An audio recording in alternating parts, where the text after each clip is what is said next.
여러분 안녕하세요. 이번 시간은 요한계시록 제3강 시간입니다. 이번 시간에는요, 요한계시록의 저자인 사도 요한에 대해서 조금 공부를 하겠습니다.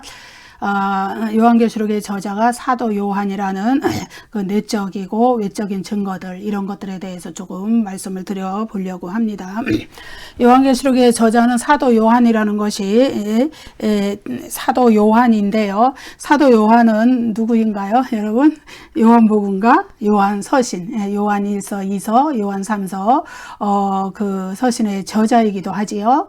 그래서 마태복음 17장에서 예수님과 함께 그 변화산상에 올라갔던 삼총사 중에 한 사람이죠. 베드로, 야고보, 요한. 그래서 그 이제 세베대와 살로메의 아들인데 형이 사도 야고보, 동생은 사도 요한, 이렇게 됩니다. 그런데 이제 사도 요한의 그 형이죠. 사도 요한의 형인 사도 야고보는 AD 44년에 헤롯 아그리파 1세에 의해서 순교를 당했습니다. 이 장면이 사도행전 12장 1절부터 3절까지 나오죠. 그때 헤롯 왕이 손을 들어 교회 중에서 몇 사람을 해하려 하여 요한의 형제 야고보를 칼로 죽이니 유대인들이 이를 기뻐하는 것을 보고 베드로도 잡으러 할세 때는 무교절 기간이라.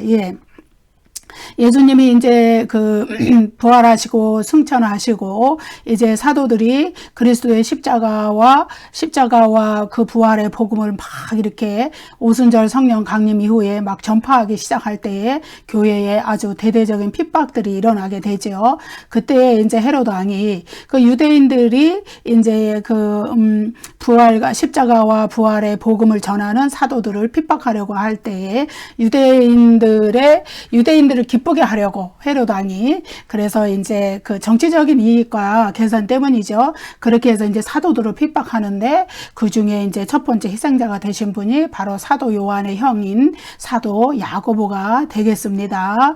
그래서 이제 그럼 그 헤롯 왕은 무사했을까? 바로 그 사도행전 12장에서 어때요? 하나님이 주의 사자가 헤롯을 치니까 정말로 그 뭐라 그래요? 볼품없는 죽음, 벌레가 먹어 죽었다, 이렇게 나오잖아요.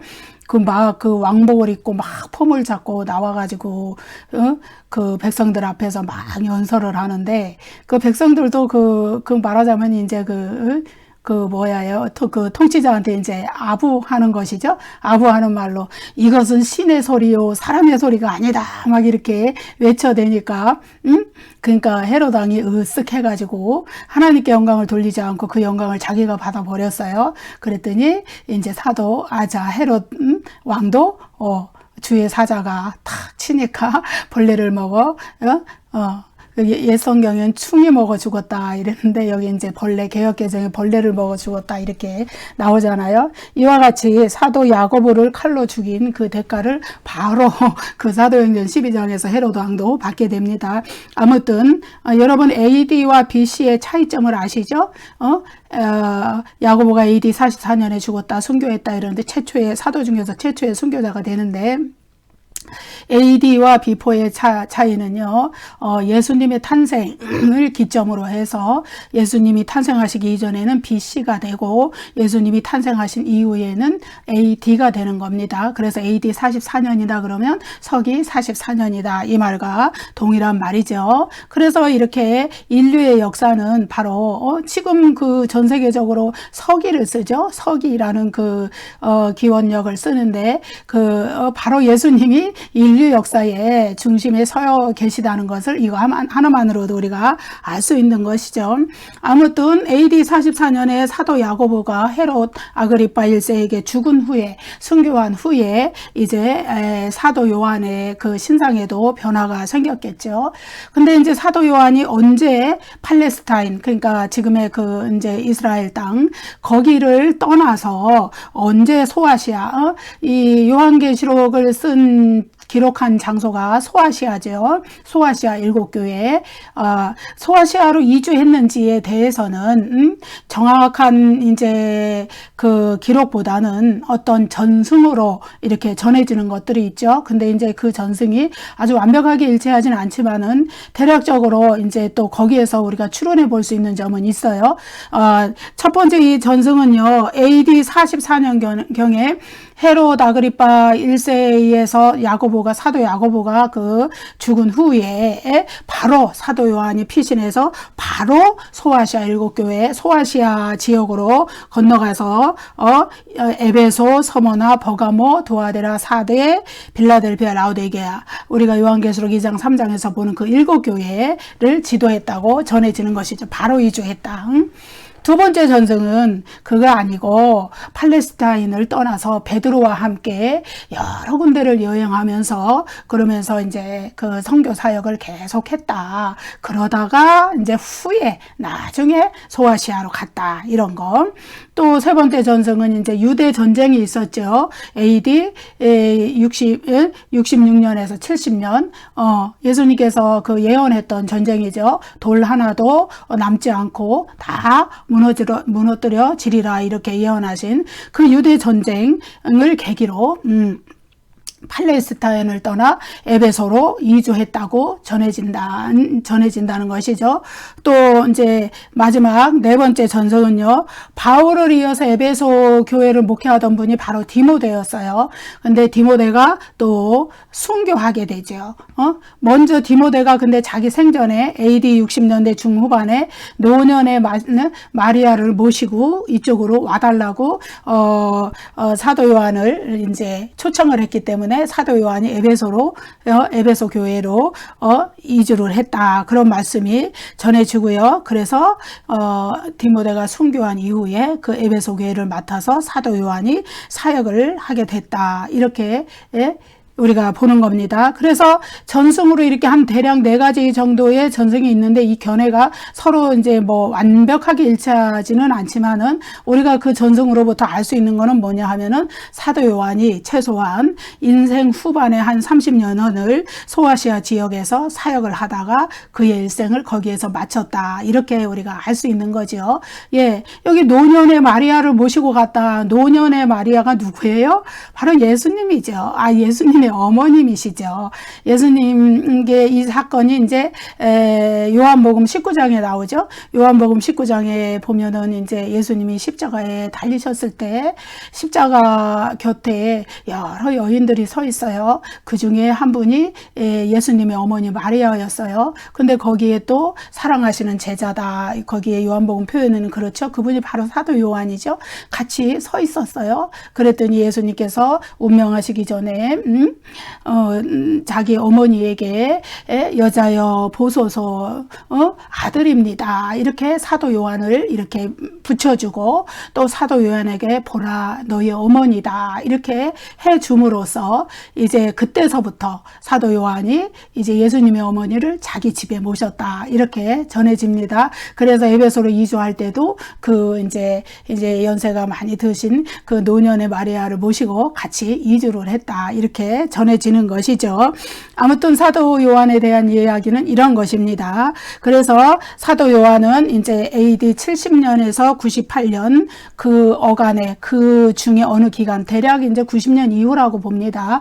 그 기간에 이제 에베소에서 저술, 가르침, 설교 이런 거를 계속하는 와중에 요한복음을 저술했다고 보고요. 그리고 AD 95년경에 이제 도미티안 황제, 도미티안이라고도 그러고 도미티아누스라고도 그럽니다. 도미티안 황제에 의해서 반모섬으로 유배를 당하게 되죠. 거기에서 요한계시록을 기록했다. 이렇게 얘기가 나오죠. 그래서 요한계시록 1장 9절에 보면은 나 요한은 너희 형제요 예수의 환난과 나라와 참음에 동참하는 자라. 하나님의 말씀과 예수를 증언하였으므로 말미암아 반모라 하는 섬에 있었더니, 예, 반모섬에 유배가 돼서 이제 거기서 요한계시록을 썼다는 사실이 요한계시록 1장 9절, 그때 이제 첫 환상을 받았다는 거죠. 그 밑에 이제 첫 환상에 대한 얘기가 쭉 나오면서 그 서두에 이런 1장 9절에 이야기가 나오기 때문에, 그래서 이제 거기서 요한계시록을 기록했다는 것을 사도 요한이 이렇게 써놓고 있어요. 예, 그렇게 해서 이제 요한계시록이 기록되었던 것은 이제 반모섬이라는 장소였는데, 근데 AD 96년에 이제 도미티안 황제가 암살을 당하죠. 그 뒤를 이은 트라얀 황제, 예, 이분은 이제 이 황제는 이제 풀어줘요.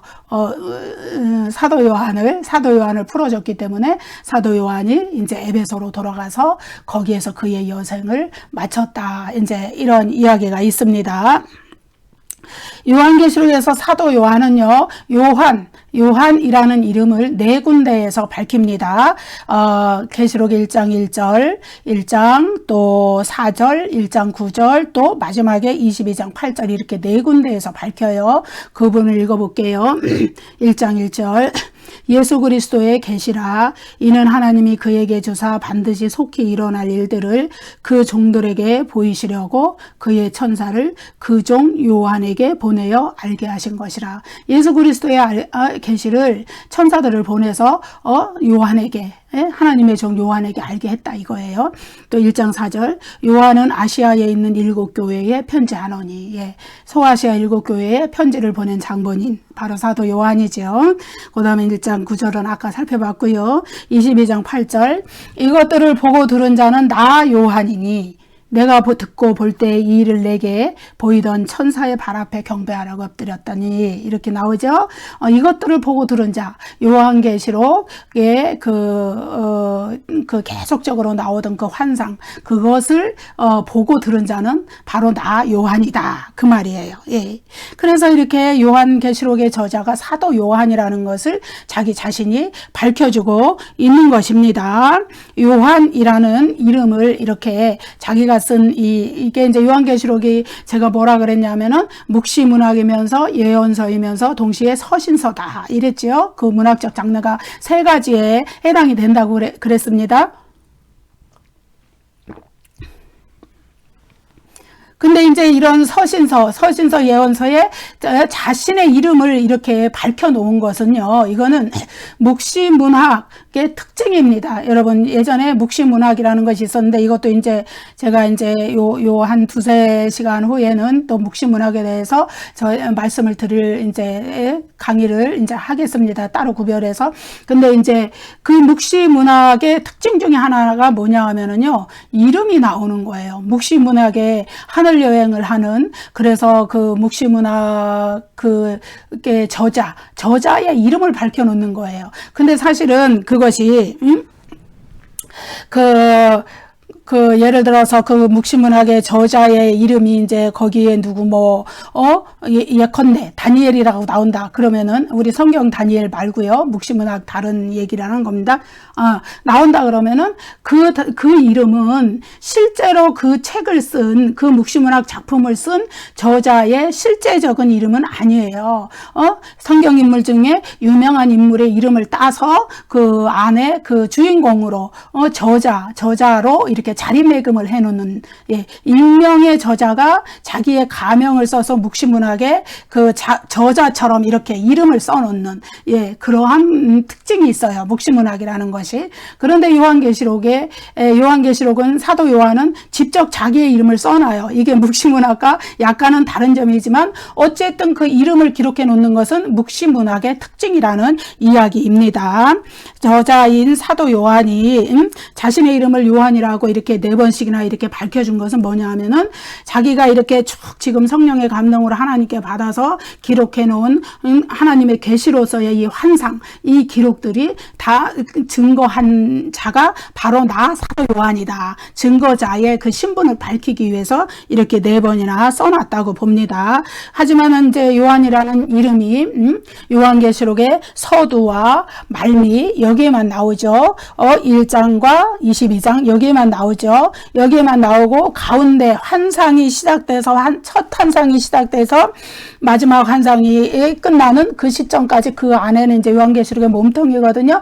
거기에는 이제 요한의 이름이 나오질 않아요. 그래서 그 안에 그 환상 작품들을 기록하는 데는 온전히 묵시문학의 특성이 그대로 나타난다고 할 수 있어요. 여러분, 우리가 요한복음이 서두가 상당히 길어요. 서두가 이제 물론 요한복음 1장 1절부터 8절까지는 프롤로그라고 그래서 아주 서두 중에 서론이죠. 그렇지만 이제 1장 9절에서부터 첫 환상이 시작돼서 2장 3장까지, 그러니까 소아시아 7교회 보낸 그 편지까지가 다 이제 서두 부분에 해당이 되고, 요한계시록의 그 몸통 부분이라고 할 수 있는 부분은 4장 1절부터 22장 5절까지, 거기에서 이제 22장 5절까지예요. 그 다음에 이제 22장 6절서부터 마지막 구절인 21절까지는 에필로그 부분입니다. 그래서 이렇게 서두 부분, 몸통 부분, 말미, 에필로그 부분 이렇게 있는데, 여기에서 요한이 자신의 이름을 밝혀놓은 거는 서두와 마지막 부분밖에 없다. 그래서 가운데 이 환상이 이어지는 쭉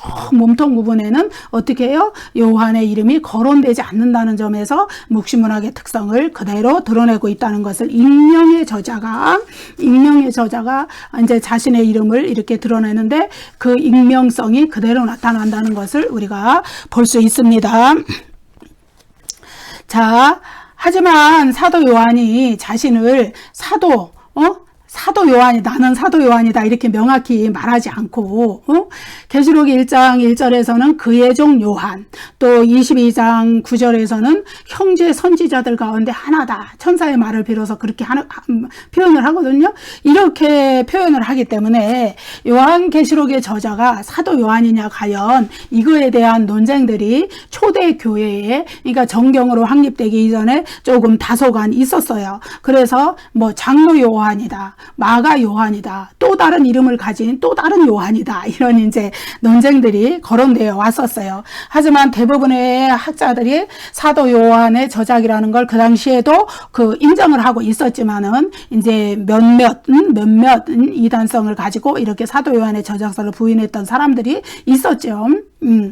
그래서 이제 그 대표적인 아주 처음으로 사도 요한의 저작이 아니라고 부인했던 사람은 누구냐 하면은 마르키온이었어요. 이 사람은 이제 2세기 AD 2세기의 영지주의 이단을 대표하는 사람이죠. 이 사람은 요한계시록이 사도 요한의 저작이라는 것을 인정하는 것을 거부했는데, 그 이유가 참 어이없게도 뭐냐 하면은 요한계시록의 구약을 간접 인용했거나 암시했거나 이런 것이 너무 많이 나타나기 때문에 요한계시록은 사도 요한의 저작이 아니다, 정경도 아니다, 이렇게 이제 무시를 했던 거예요. 그리고 또 로마교 사제 가이우스 AD 3세기 사람인데, 이 사람은 이제 케린투스라는 사람을 계시록의 저자로 봤어요. 케린투스라는 사람은 에비온파라는 이단의 또 그 창시자라고 할 수 있죠. 그런 사람이에요. 그래서 주로 이제 이런 분들이, 이단에 이제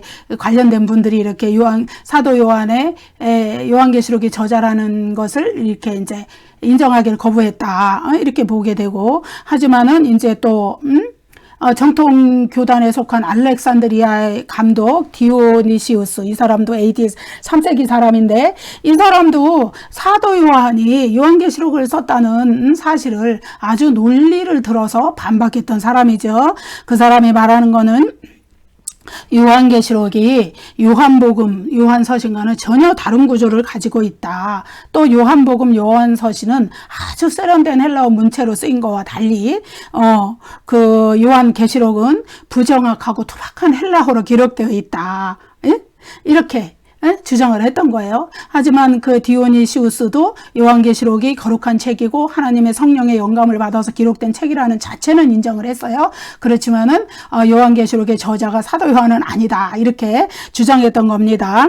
근데 요한서신, 요한복음과 요한계시록의 헬라어 문체가 다르다고 그래서 그것을 요한복음, 요한서신의 저자는 사도 요한이지만 계시록의 저자는 사도 요한이 아니다. 이것을 부인할 수 있는 근거는 될 수가 없어요. 왜냐하면은 그것은 요한계시록이 가진 묵시 문학으로서의 특성 때문에 아주 특별한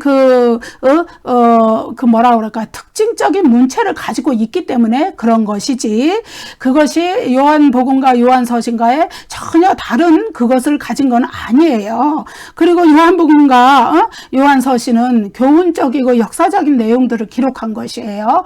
그렇지만은 요한계시록은 이제 성령의 영감에 이끌려서 그 환상 중에 본 내용들을 그런 비범한 내용들이죠. 평범하지 않은 환상들의 내용들을 기록한 것이기 때문에 어찌 보면은 정확하고 그 정규적인 문체로 기록할 수가 없었던 것이라고 볼 수 있죠. 그런 데서 온 차이점 때문에 이것이 동일인의 것이 아니다 이렇게 부인할 수는 없는 것이죠. 그래서 이제 요한복음은 예컨대 역사서라고 할 수 있어요. 사건과 역사, 예수님의 그 역사를 기록한, 또 실제적으로 일어났던 사건들을 기록한 그런 어떤 역사서인 성격을 가지고 있죠. 그리고 이제 요한서신은 개인적으로 보낸 개인 서신의 성격을 가지고 있어요. 그렇지만은 이게 이제 요한계시록은 뭐냐 하면은 계시잖아요. 하나님이 감추어진 것을 환상을 통해서 드러내 보여주신 그런 계시예요. 그런 묵시문학적 특성을 가진 책이에요.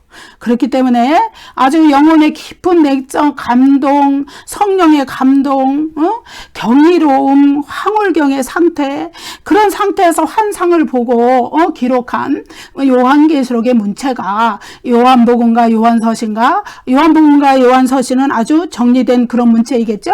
그런 거와 동일할 수는 없어요. 그렇기 때문에 이 디오니시우스의 주장은 이건 받아들일 수가 없는 것이죠. 말하자면 좀 논리성이 부족한 거다. 예? 그리고 사도 요한의 저작인 요한복음과 또 요한서신에는 요한이라는 이름을 밝히지 않았는데 요한계시록에는 요한이라는 이름을 밝혔다고 그래서 요한계시록은 요한복음, 요한서신과는 다른 작품이다. 다른 저자의 작품이다. 또 디오니시우스는 이렇게 말하는데, 그것은 이제 묵시문학에서 이름을 밝혔던 그 묵시문학적인 특징, 그것에서 비롯된 것입니다.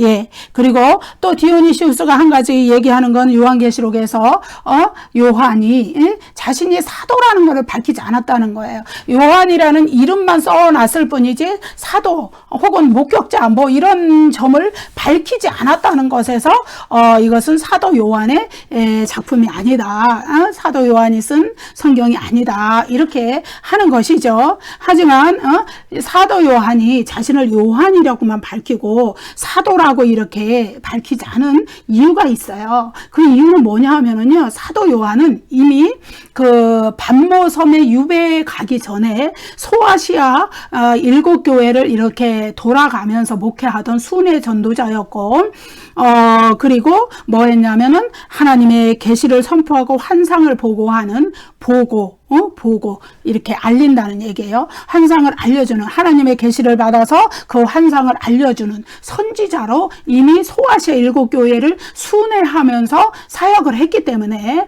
그들에게 사도 요한은, 소아시아 7교회의 사람들에게 사도 요한은 너무나 잘 알려진 인물이었어요. 이미. 그렇기 때문에 내가 사도다, 나 사도 요한이다 이렇게 밝힐 필요가 없는 거예요. 그래서 요한이라는 이름을 단지 요한이라는 이름만 밝혔을 뿐이다. 이래서 이제 디오니시우스의 주장을 이렇게 반박하다 보면은 사도 요한이 요한계시록의 저자라는 사실이 더욱 명백히 드러나게 되는 것이죠. 예. 그리고 또 이제 디오니시우스의 뒤를 이어서 그보다는 덜했지만은 그래도 여전히 또 디오니시우스의 영향을 받아서 그 사도 요한이 요한계시록의 저자가 아니다 이렇게 말한 사람이 있었는데 유명한 교회 사가입니다. 교회 사가라는 것은 이제 교회의 역사를 기록한 교회의 역사가다. 교회 역사에 대한 뭐 사가다 이런 뜻이겠죠. 그 유세비우스라는 사람이 있었어요. 이분도 유명한 교회 사가예요. 근데 이분도 요한계시록의 저자가 사도 요한이라는 거를 의심하고 부인한 것이죠. 그 이분이 이제 부인한 이유는 뭐냐 하면은요. 가이사랴의 감독으로 있었던 유세비우스가 이제 에베소에 2명의 요한이 있다는 거예요. 하나는 요한복음을 쓴 사도 요한, 다른 하나는 장로 요한. 이렇게 2명의 요한이 에베소 교회에 있었다. 이렇게 이야기를 하는 거예요. 근데 여러분, 우리 요한 1서 2장 1절과 요한 2서 1절과 요한 3서 1절을 제가 읽어볼게요. 장로인 나는 택하심을 받은 부녀와 그의 자녀들에게 편지하노니 2서 1절이에요. 요한 3서 1절 장로인 나는 사랑하는 가이오 곧 내가 참으로 사랑하는 자에게 편지하노라. 예, 장로인 나는 사도 요한이 바로 장로 요한이에요. 그러니까 요한복음 요한서신의 저자는 바로 요한계시록의 저자예요. 사도 요한 그리고 장로 요한이라고 한 거예요. 예. 근데 그 유세비우스는 그 둘을 별도의 인물로 에베소 교회에 있었다 이렇게 얘기를 하는 거죠. 그렇지만 성경이 그것을 바로잡아 주고 있습니다. 그래서 요한계시록의 저자는 바로 사도 요한이라는 것이 이제는 명백해졌죠. 그럼 이제 조금 더 사도 요한이라는 그 내적 증거, 외적 증거를 좀 더 튼튼하게 하기 위해서 우리가 조금 더 살펴볼게요. 다음과 같이 몇 가지 사실이 요한계시록을 쓴 저자가 팔레스타인 출신의 유대인 바로 사도 요한이라는 것을 입증해 줍니다. 그 내적 증거예요. 첫째로 요한계시록의 저자는 구약 성경의 정통에서 구약 성경을 굉장히 많이 인용해요. 여러분 요한계시록 본문 공부를 해나가다 보면은 구약 성경이 무지하게 많이 나옵니다. 요한계시록 전체 구절 중에서 278구절이 구약 성경이에요. 물론 이제 직접 인용해서 온 구절은 드물어요. 대부분은 간접적으로 인용되었거나 또 암시한다 그러죠.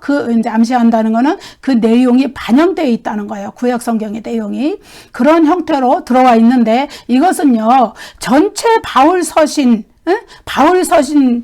전체에서 인용된 구약 성경 구절보다 사도 요한이 쓴 요한계시록 안에 있는 구약 성경 구절이 그만큼 많다는 것을 이야기하는 거예요. 예. 그런데 이것은 무엇을 말해주냐 하면은 그러니까 요한계시록의 저자가 구약 성경 히브리어 구약 성경에 매우 능통한 팔레스타인 출신 유대인이다. 그가 만약에 그 로마나 헬라 세계의 출신의 유대인이라면은 히브리어 구약 성경에 이렇게 능통할 수가 없어요. 그리고 또 뭐냐 하면은 또 헬라어 구약 성경을 당시에는 헬라 문화가 융성하던 때였기 때문에 히브리어 구약 성경이 헬라어로 번역이 돼 있었죠. 70인경 헬라어 구약 성경에 또 매우 능통했던 그런 번역본에도 매우 능통했던 그런 사람이었다. 그렇기 때문에 이것은 사도 요한이 아니면 불가능한 일이에요. 만약에 그가 팔레스타인 그러니까 예수님과 같이 활동하던 그 팔레스타인 지역에서 살지 않았던 사람이라면은 그리고 그가 만약에 그런 사람이라면 어쨌든 불가능한 일이다 이 얘기죠. 그러니까 이거는 요한계시록 전체의 구약 성경이 278구절이나 인용되는 것을 보면 우리가 알 수 있고 그렇습니다. 또 둘째로 뭐냐 하면은 묵시문학이라는 것이요 팔레스타인 유대교에서 발생한 것이에요. 그러니까 그들이 디아스포라가 되기 전에 팔레스타인 지역에 있을 때 이스라엘의 본래 땅에 있을 때 거기에 유대교로부터 발생한 것이 묵시문학이에요. 근데 이 사도 요한이 바로 그 묵시문학의 특징을 차용해서 이 요한계시록을 쓰고 있단 말이에요. 그러니까 그는 분명히 사도 요한일 수밖에 없는 거예요. 예. 그 다음에 세 번째, 요한계시록의 본문들 중에 저자가 예루살렘 성전, 예루살렘 제사의식, 또 주 70년 이전에 예루살렘의 지형, 이런 거를 잘 알고 있는 부분들이 요한계시록 본문에 나타나요. 어디냐 하면은 요한계시록 8장 3절에서 4절, 요한계시록 11장 1절부터 9절. 예. 여기에. 예? 이거는 사도 요한이기 때문에 팔레스타인 지역에서 본래부터 살았던 사람이기 때문에 이런 걸 잘 알고 있는 거예요. 네 번째로 이제 요한계시록은 독특한 세모, 세모식 형태로 기록되어 있어요. 본래부터 그 헬라 세상, 이 요한계시록이 기록되었던 이 반모섬, 에베소, 소아시아, 여기는 헬라 세상이잖아요. 이방 땅이란 말이에요. 근데 본래부터 거기서 따고 태어난 사람이라면은 잘 사용하지 않았을 세모. 이 세모는 뭐냐 하면은요, 팔레스타인에서 사용하던, 지역에서 사용하던 아람어와 히브리어, 이거를 사용하던 사람들이 쓰던 그거를 아람어, 히브리어 이런 거를 통틀어서 세모라고 그러거든요. 그런 그런 거를 모국어로 쓰는 사람이 특징적으로 표현할 수 있는 내용들, 그런 내용들이 비록 헬라어로 표현이 되었어도 있다는 것이죠. 그렇기 때문에 이것은 사도 요한이 아니고는 설명할 수가 없다. 그래서 요한계시록의 저자는 요한계시록의 그 내용으로 봐서 확실히 사도 요한이 그 저자이다 이렇게 말하는 것이고요. 그래서 갈릴리 출신의 어부로서 베드로와 야고보와 함께 예수님의 사랑을 받았던 그 삼총사 있죠? 베드로, 야고보, 요한 이름이 쭉 복음서에 보면 계속 같이 나오잖아요. 같이 다니잖아요. 셋이 그 중에 한 명인 사도 요한이 요한계시록의 저자라는 것을 확실하게 말해주는 그런 증거가 요한계시록 본문 안에 그 문체와 언어와 구약 성경 인용과 뭐 또 그 예루살렘에 대해서 제사나 성전이나 뭐 지형이나 이런 걸 잘 알고 있는 그런 거에 대해서 잘 나타난다는 데 대해서 이거는 의심할 수 없이 사도 요한이다. 요한계시록의 저자가 이렇게 말하고 있는 거예요. 또 그것으로 끝이 아니에요. 이제 초대교회 아까 뭐 몇몇이 이단과 관련되었거나 아니면 디오니시우스나 유세비우스나 이런 분들이 사도 요한이 뭐 여러 얘기를 들어서 사도 요한이 저자가 아니다, 요한계시록의 저자가 아니다 말했지만은 대부분의 초대교회 교부들은 요한계시록이 사도 요한의 저작이다, 작품이다 이렇게 인정을 했다는 겁니다. 그래서 세베대의 아들 사도 요한이 요한계시록의 저자다 인정을 했다는 겁니다. 그래서 그 교부들을 제가 이제 이렇게 쭉 불러보면은요, 로마의 저스틴 유명한 분이죠. 변증가로. 여러분 여기 이제 이렇게 보니까 옛날에 이제 제가 신대원에 다닐 때 초대 교회사에서 많이 배우고 들었던 이름들이 쭉 나옵니다. 재밌어요. 또 가울의 이레네우스, 이분도 아주 유명한 저술가이면서 교부이시죠. 알렉산드리아의 클레멘트, 또 무라토리안 정경이라는 그 작품에도 그것을 인정하는 사도 요한의 저작서를 인정하는 내용이 나오고요. 북아프리카 카르타고의 터툴리안, 알렉산드리아의 오리겐 얼마나 유명한 분이에요. 또 히폴리투스, 이런 분들이 다 이거는 사도 요한이 쓴 거다 이렇게 인정을 했다는 거죠. 또 이제 심지어 영지주의 작품, 요한의 묵시라는 영지주의 이단이잖아요.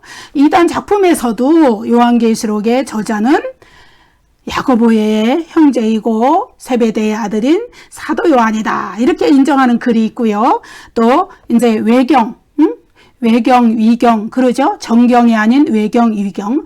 외경인 요한행전이라는 것이 있어요. 그것도 사도 요한이 소아시아 7교회에서 목회를 했던 사도 요한이 바로 요한계시록의 저자다 이렇게 얘기를 하고 있어요. 이러한 모든 작품들과 교부들의 글을 통하여 초대교회 교부들의 글을 통하여서 또 요한계시록 안에서의 그런 내적인 그런 증거들로 인해서 요한계시록의 저자는 사도 요한이다. 우리가 이것을 알 수 있습니다.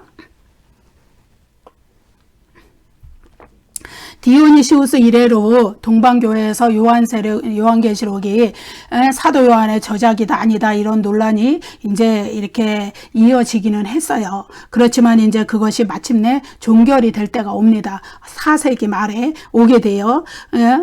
뭐냐 하면은 알렉산드리아의 아타나시우스라는 감독이 이제 감독과 또 라틴 교회가 4세기 말에 요한계시록을 정경으로 이제 인정하면서 그러면서 더 이상 이거에 이제 그 뭐라 그래요? 사도 요한 저작서를 부인하는 얘기는 다 이제 더 이상 없어져요. 없어지고 4세기 말에 이제 신약 성경들과 이제 언제냐 하면은 4세기 말 정확하게는 AD 397년 카르타고 종교회의에서 신약 27권이 정경으로 받아들여지는데 그 정경 속에 요한계시록이 포함이 되는 겁니다. 구약 정경 39권은요. 보다 일찍 인정이 되었어요. 어디냐면은 AD 90년 엄청 일찍 인정이 됐죠. 얌리아 종교회의에서 유대교회에 의해서 구약 39권이 정경으로 받아들여지고 그리고 이제 신약 27권은 AD 397년 카르타고에 의해서 정경으로 인정이 되고 요한계시록도 그 안에 들어가면서 이제 그 요한계시록이 사도 요한의 저작이면서 정경이다. 그래서 그 모든 요한계시록에 대한 논란은 종지부를 딱 찍게 되는 거죠. 그래서 요한계시록의 내적 증거, 외적 증거, 정경으로 인정받아들여지는 그런 모든 과정을 통하여서 요한계시록은 사도 요한의 저작이다. 우리가 이제 요한계시록의 저자가 사도 요한이라는 것을 이 시간에 공부해 봤습니다. 여러분 정경, 외경, 위경 이것의 차이점을 아시나요? 정경은요 캐논이라고 그럽니다. 표준이다, 척도다 이런 뜻을 가진 캐논이라는 단어를 써요. 영어로는. 그런데 이거는 구약의 카네라는 단어, 히브리어 카네라는 단어에서 비롯됐습니다. 카네라는 단어는 갈대라는 뜻이에요.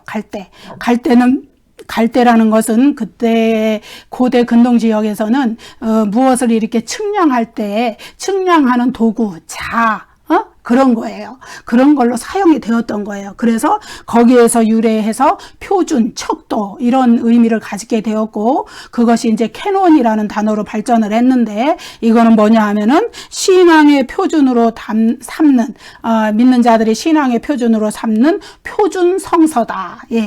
이런 의미를 가지고 있는 것이 정경입니다. 캐논. 그리고 외경과 위경. 외경은 역사서의 성격을 많이 가지고 있어요. 그래서 구약 외경이 15권, 신약 외경이 40여 권 이렇게 되는데 그건 모두 이제 정경으로 인정받지 못한 것이고 그리고 또 위경. 이거는 이제 외경보다도 더 이제 이 뭐라 그럴까 퀄리티가 떨어지는 그런 작품들이라고 이것도 묵신문학 작품들이거든요. 이렇게 떨어지는 그런 것들이라고 알 수 있어요. 그 위자가 거짓 위자란 말이에요. 그래서 이런 것들에서 이제 처음에는 사도들이 말씀을 전할 때 자신들이 이렇게 눈으로 목격한 그 예수 그리스도의 그 십자가와 부활의 복음을 전했기 때문에 굳이 성경을 이렇게 막 정경으로 확립하고 뭐 막 이런 과정이 처음에는 뭐 필요 없었지만 시간이 흐르면서 그 이제 이단의 교리도 많이 생겨나고 이러면서 정경을 정립해야 될 필요성이 생겨나면서 구약 39권, 신약 27권, 그래서 오늘날 우리가 사용하는 66권이 정경으로 인정이 되고 그 외의 것은 다 이제 정경이 아니기 때문에 우리가 성령의 영감을 받은 하나님의 말씀으로 정식으로 받아들이지 않는 그런 것들이죠. 그렇습니다. 그래서 요한계시록은 AD 397년 카르타고 종교회에 의해서 정식으로 정경 안으로 들어가 다른 신약 성경과 함께 정경으로 들어가면서 이제 오늘날 우리가 신약 성경의 성경 전체의 마지막 부분에 이렇게 위치를 하게 된 것이죠. 여러분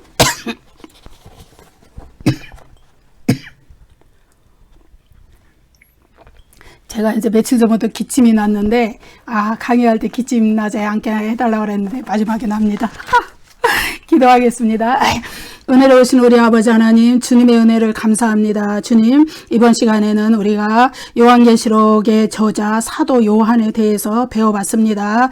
우리가 이와 같이 하나하나 차근차근 요한계시록의 그 배경이 되는 것, 또 저자와 뭐 수신지, 기록연대 이러한 역사적 사실들을 배워가는 것이 우리가 요한계시록을 이해하는 데 많은 도움이 될 줄로 믿습니다. 하나님, 우리에게 깨우칠 수 있는 지혜를 열어 주시옵소서. 성령께서 영감을 주시고 성령께서 조명하여 주시어서 도와주시옵소서. 우리 이 강의의 내용이 어렵지만은 듣는 이들이, 우리 구독자들이 재미있게 들을 수 있도록 역사하여 주시옵소서. 감사하고 예수님 이름으로 기도드립니다. 아멘.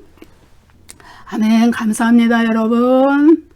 구독과 좋아요를 눌러주세요. 다음 시간에 또 뵙겠습니다.